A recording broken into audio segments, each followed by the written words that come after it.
Olá pessoal, tudo bem? Na aula de hoje a gente vai falar rapidinho sobre um tema que eu já abordei, mas eu abordei usando uma aula do Centro de Mídias, teve menor adesão, teve menos pessoas que fizeram, e é um assunto muito importante, é um assunto que cai muito em vestibular, então eu queria fazer uma aula mais com a minha cara. Então a gente vai falar hoje, a gente vai rever hoje a teoria evolucionista de Lamarck, tá? Então a ideia é falar sobre Lamarck hoje, comparar ele com Darwin na próxima aula. Então a gente vai trabalhar esses conteúdos e essas habilidades. Bom, só para relembrar, quando a gente fala de evolução, a gente está falando que desde sempre, desde que a vida surgiu, os seres vivos eles não permaneceram do mesmo jeito. Eles foram sofrendo alterações e não só o indivíduo foi sofrendo, mas a espécie foi mudando ao longo do tempo. É fácil a gente ver isso nos humanos. Quando você pega e olha um homem das cavernas e olha o homem de hoje, você percebe várias diferenças na mandíbula, na postura, na quantidade de pelos e por aí vai, tá? Então, o que é evolução? Bom, se a gente estiver falando do ponto de vista genético, a evolução ela é qualquer alteração nos genes ou na frequência de alelo que um conjunto de genes possui. Então, pensando assim, você tem todas as suas características são pelo menos impactadas pelos genes. Tem características que são definidas só pelos genes e características que são definidas pelos genes e o resultado da sua vida, tá? Então, o seria a evolução? Seria na população de uma espécie você ter várias versões daquele gene, que são os alelos. Então, por exemplo, na humanidade, nós temos cabelos de cores diferentes. Cada cor de cabelo diferente é um alelo do gene cor do cabelo, certo? Ou dos genes. E aí o que acontece? Vamos dizer que surja uma característica nova. Então, por meio de mutações, surgiu uma nova sequência de DNA, e essa sequência codifica para cabelo roxo, por exemplo. Se a gente vê que essa característica cabelo roxo começou a se espalhar pela espécie, nós podemos dizer que houve uma evolução daquela espécie e ela agora apresenta uma característica nova ou mudou uma característica que ela já tinha, tá? Essas mutações elas podem produzir características novas e elas podem alterar características já existentes. Então, por exemplo, a nossa mandíbula. A gente, ao longo da evolução da espécie humana, nossa mandíbula tem retraído. A gente não sumiu completamente a mandíbula pré-histórica e refez uma nova, certo? Ela foi sofrendo alterações. Então, essa evolução ela pode ser tanto mais comum e ela pode ser até rara na população. Pode ser que poucas pessoas tenham aquela característica, mas aquela característica tem que se manter na população ao longo do tempo. Bom, as evidências da evolução, elas são. Hoje em dia a gente consegue ver mais evidências, mas isso é graças à evolução da tecnologia. Por exemplo, hoje em dia a gente consegue ver evidências da evolução porque no nosso DNA nós temos sequências de genes que são semelhantes a características que a gente não vê mais. Então, quando a gente pega o DNA de várias espécies parecidas, você consegue ver na sequência de DNA algumas características que se perderam na espécie. Então você olha lá a sequência, vê que sofreu alguma mutação no meio do caminho que matou aquele gene, então a espécie não possui mais aquela característica, mas o antepassado possuía, tá? Só que esse negócio de sequenciar DNA é novo. Então, qual foi a grande evidência da evolução por muito tempo? Inclusive na época do Darwin e do Lamarck. A existência dos fósseis era a principal forma que você tinha de ver que já existiram espécies antigas que foram extintas. E é importante perceber que só o fato de você reconhecer que já houve espécies que não existem mais, reconhecer que as espécies mudam, já é um passo enorme. Porque se você olhar naquela época, qual que era o pensamento vigente? Bom, era o criacionismo raiz, assim. Então, Deus criou o mundo, ou os deuses, ou a deusa, depende da vertente religiosa. Mas assim, um poder maior criou o mundo, fez o mundo inteiro do jeito que ele quis, a sua imagem e semelhança ou não, e povoou com os animais e viu que era bom, tá? Só que daí tem um ponto importante. Se você está falando de um deus maior, de uma divindade, o que seja, você está falando que é uma criatura de poderes maiores do que a nossa compreensão e que esse ser divino ele consegue fazer as criaturas prontas. Ele vai fazer as criaturas do jeito melhor possível. Então, é uma ideia de que não é uma ideia imutável. Tanto que as primeiras tentativas de classificar os seres vivos, a ideia era tentar organizar e o pessoal achava que ia conseguir, porque se Deus criou, é porque está pronto, então existe um número finito, e isso não muda. Então, com o tempo, em teoria, você conseguiria achar todos, certo? Então seria meio que um negócio de buscar todas as espécies, tá certo? Agora, a partir do momento que você reconhece que esses seres vivos surgiram muito antes do que a humanidade e que eles foram mudando ao longo do tempo, isso já é um conceito que abala muitas vertentes religiosas e faz as pessoas mudarem de paradigma e repensar. Será que aquela escritura religiosa estava sendo literal? Ou será que era uma metáfora, uma alegoria? Então, conforme a gente foi tendo evidências da evolução, forçou tanto a comunidade religiosa quanto a comunidade científica a rever os seus conceitos. E o que nós temos hoje são essas sequências de fósseis que vai mostrando. Então, nós temos ossadas de humanos de 100 mil anos atrás, 50 mil anos atrás, 10 mil anos atrás. E você vai comparando essas ossadas e vai vendo como a humanidade e as outras espécies foram evoluindo. Mas beleza, finalmente aceitamos que a evolução existe e que as espécies mudam ao longo do tempo porque nós temos provas.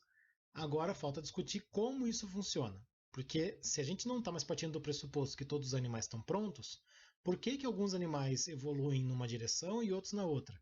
Resumindo, por que você vai ter animais brancos vivendo na neve, você vai ter animais verdes vivendo nas folhas das florestas, e você vai ter animais preto e branco morando numa região de árvores secas, certo? Então, por que não acontece o contrário? Por que não tem essa serpente verde morando na neve, esse urso polar morando aqui no meio da savana e eu não tenho essa zebra morando no meio da floresta? Tá? E esse é um ponto importante. Por que será que os animais parecem sempre se encaixar com o ambiente onde eles estão? Como é que eles ficaram adaptados àquele ambiente? Tá? E aí entra a teoria do Lamarck. Então, o Lamarck ele explicava a evolução dos seres vivos e olha a data que ele fez isso. Ele estava fazendo isso lá no comecinho dos anos de 1800. E ele usou duas leis para explicar isso. A lei do uso e desuso e a lei dos caracteres adquiridos. Tá? E uma coisa importante é, as explicações do Lamarck demoraram muito para cair. Porque quando você olha as explicações que ele sugeriu, elas são muito intuitivas, elas fazem muito sentido. Tá? E mesmo que a gente não reconheça, muitas pessoas hoje em dia ainda pensam como Lamarck. Então vamos fazer aqui um teste para ver se você é uma pessoa lamarquista, certo? Responde aí na sua cabeça a seguinte pergunta: por que os pássaros possuem asas? Pensa aí. Como você responderia isso se uma criança te perguntasse? Se ele falasse, por que o pássaro possui asa? Como é que você responderia? Respondeu? Pensou na resposta? Se você falou que o pássaro possui asa para voar, você é um lamarquista. Tá? A gente pode considerar você uma pessoa lamarquista, porque ele defendia exatamente isso. Os pássaros foram desenvolvendo as asas para poderem voar. Então, como é que ele fez? Como é que ele explicou isso? Como é que esses pássaros desenvolveram essa asa? É a lei do uso e desuso. Então, essa lei do uso e desuso ela explica que quanto mais você exercitar uma parte do seu corpo, mais ela se desenvolve e, em contrapartida, aquelas partes que você não exercitar vão se atrofiar, elas vão começar a se perder. Né? Então, pensando numa visão lamarquista, por que hoje em dia a gente não tem mais tantos pelos quanto o Homem das Cavernas? Bom, porque a gente está usando roupa, se a gente está usando roupa, a gente não precisa usar o pelo, se a gente não precisa usar o pelo vai atrofiar, certo? A gente não tem certeza, mas assim, Lamarck provavelmente baseou essa lei olhando para o dia a dia dele. E não é difícil. Se você parar para acompanhar um atleta, por exemplo, você vai ver que um atleta que joga futebol, por exemplo, ele vai desenvolver mais os músculos da perna do que uma pessoa que não faz nenhum esporte. Quando você pega um tenista, por exemplo, que ele geralmente tem uma mão dominante e ele bate com a raquete sempre com a mesma mão, você tem uma distrofia entre os dois membros. O braço que ele não usa é muito menor do que o braço que ele usa. Então, e outros exemplos, né? Uma pessoa que trabalha com pintura, ela vai perceber cores que a maioria das pessoas não percebe. Alguém que seja músico, ele vai perceber algumas notas desafinadas que uma pessoa comum não vai perceber. Então, qual que é, a partir dessa observação, a gente podia usar o mesmo raciocínio, defendendo que os seres vivos, eles tentavam sempre se adaptar àquele ambiente. Então, imagina assim, o animal vai passar a vida inteira tentando sobreviver naquele local.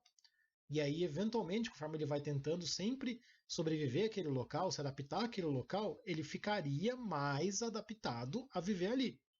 Então, pegando o exemplo da girafa, que é o mais fácil de ver, A girafa passou a vida inteira tentando pegar as folhas mais altas.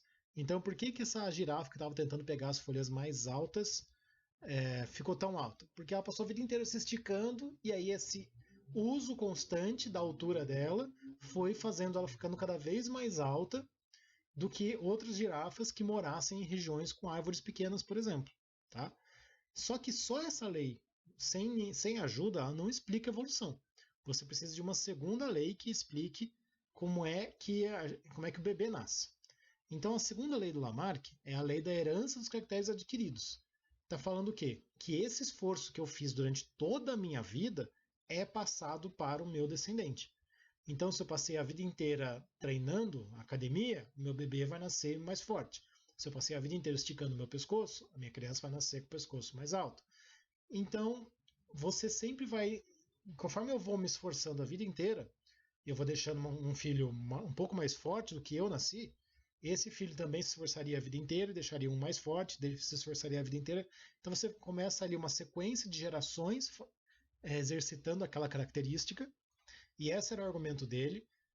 Mas por que a gente não vê isso nos humanos? Não, porque durante a vida de uma geração, a mudança é muito pequena, muito sutil, você não percebe. Você precisa de várias gerações repetindo esse comportamento até que você tenha uma espécie com uma característica bem mais definida. Né? Então não é que o gorila veio de um momento para outro. Não, nós tivemos uma sequência de primatas que brigavam muito durante a vida para conseguir exercitar aqueles músculos e deixar daquele tamanho. Então não é uma coisa que aconteceria de imediato, certo?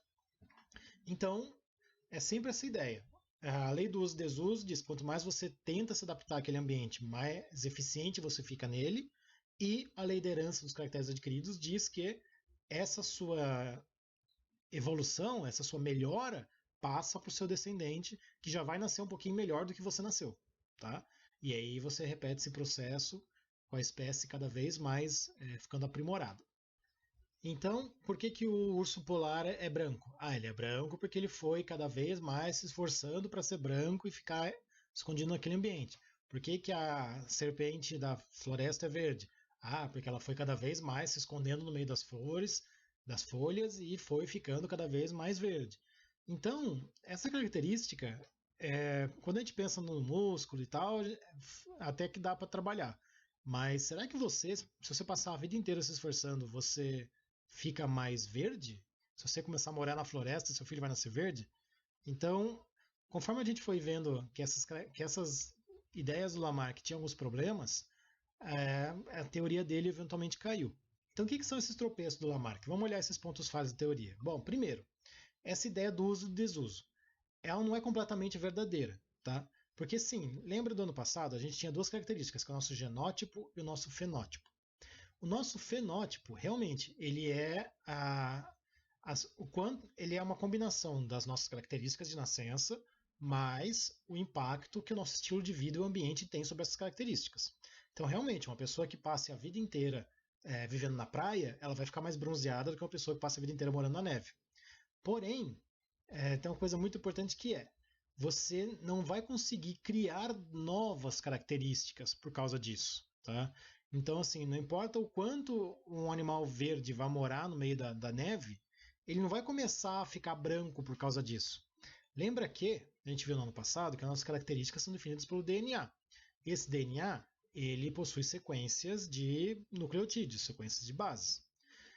Nós temos uma característica nova quando a gente muda essa sequência do DNA e aí acaba produzindo uma proteína diferente, acaba mudando alguma coisa. Só que essas mudanças no DNA, elas são geralmente ao acaso. Existem alguns estilos de vida que podem fazer o nosso DNA mudar, mas geralmente envolvem radiação e isso geralmente é mudar para pior, tá? Então a ideia essas mudanças elas são aleatórias. Não é o seu estilo de vida que força o seu DNA a mudar. Então você é capaz de causar um impacto no seu fenótipo. Isso é verdade. Mas aqui vem o nosso problema, que é a lei das características adquiridas, é que essa mudança no fenótipo não vai mudar o seu genótipo, ou seja, não vai mudar o seu DNA. Então não importa quanto exercício você fez na vida, o seu DNA de quando você criou aquele bebê é o mesmo DNA de quando você nasceu. Seu DNA não vai mudar, tá, de maneira tão significativa assim. Então não importa se você sofreu um acidente, se pintou o cabelo, se fez academia a vida inteira ou se viveu no sofá. O DNA não vai mudar. Então, independente do seu estilo de vida, você vai deixar descendentes do mesmo jeito. Então, tanto a lei do uso e desuso não vai te resolver, porque você não vai criar características novas, mas também você não vai passar essas características, mesmo que por um acaso você crie. Então vamos dizer assim, você passou a vida inteira pegando o sol e aí as suas células da pele começaram a produzir mais melanina. Ótimo. Só que a célula da pele não é a célula reprodutiva. Então, quando os seus gametas forem produzidos, eles não vão passar essa característica para frente, tá? E quando a gente fala do Lamarck, geralmente se fala dele com um tom de ai que bobo, dá zero para ele, tá? Mas assim, o Lamarck, ele teve os erros dele, mas ele tem o mérito de trazer a ideia de mudança para a sociedade. Ele foi uma das pessoas que deu uma explicação para essa evolução, então ajudou as pessoas a superarem o paradigma da natureza pronta para uma natureza mutável. E hoje a gente olha para esses erros e percebe que eles são óbvios.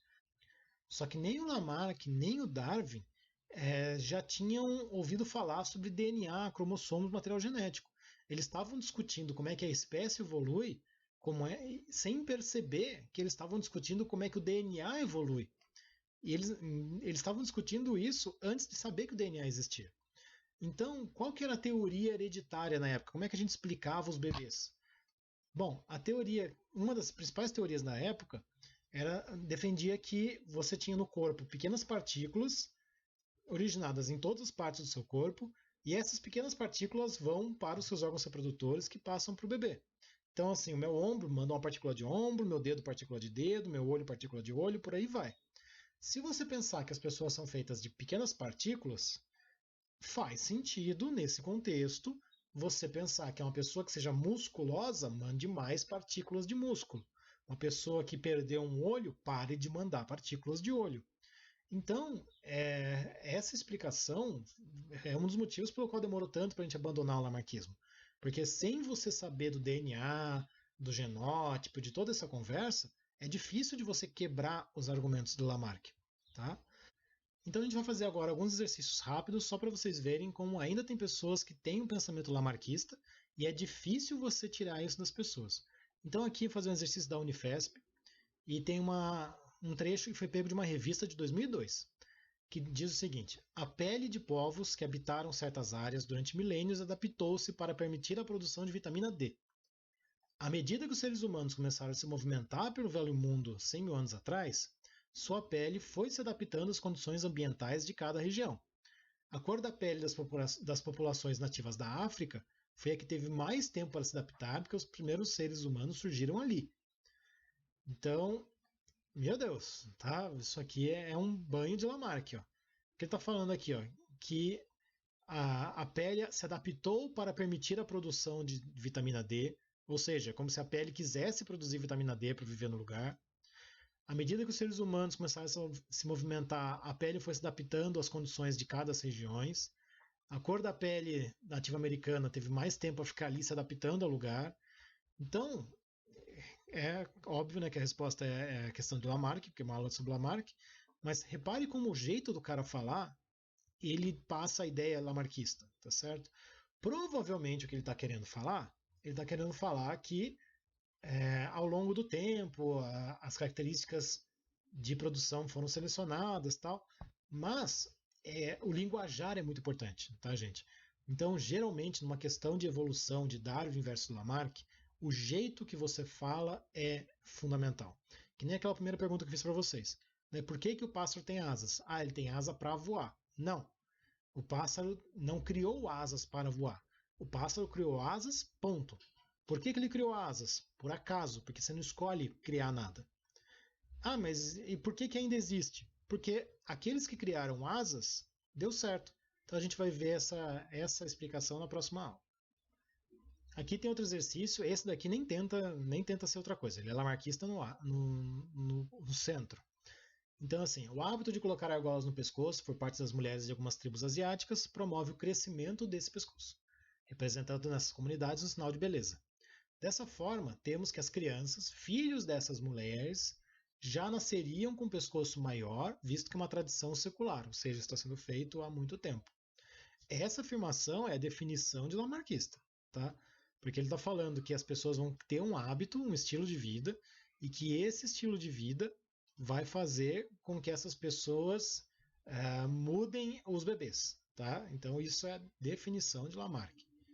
E o último exercício para a gente fazer, que é assim, uma professora de biologia explicou aos seus alunos que a quantidade da enzima lactase diminui muito ao longo do desenvolvimento de indivíduos originários de povos orientais. Ou seja, pessoas orientais vão produzindo menos a enzima lactase e muitos deles vão, talvez, tendo maior dificuldade em trabalhar leite. Tá?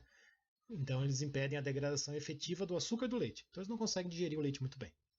Uma das alunas comentou que essa diminuição da lactase deve ser causada pelo tipo de alimentação dos orientais, que não tem muito leite, porque você não tem muita, principalmente no Japão, você não tem espaço para criar vaca, e então, por eles pararem de consumir leite, você teria uma diminuição da produção da lactase e, eventualmente, essa característica nova. Então, a professora ponderou que a aluna havia expressado uma ideia e correspondia ao pensamento de quem? Do Lamarck. Porque se o seu estilo de vida está fazendo com que com que a sua população mude uma característica, então você está usando a explicação de Lamarck. Beleza? Pessoal, na próxima aula a gente vai falar sobre o Darwin. Espero que tenha ficado claro o Lamarck. Percebam que é tudo um jogo de palavras, tá certo? É o como você fala, tá? Então tome muito cuidado com isso. Façam os exercícios, até semana que vem.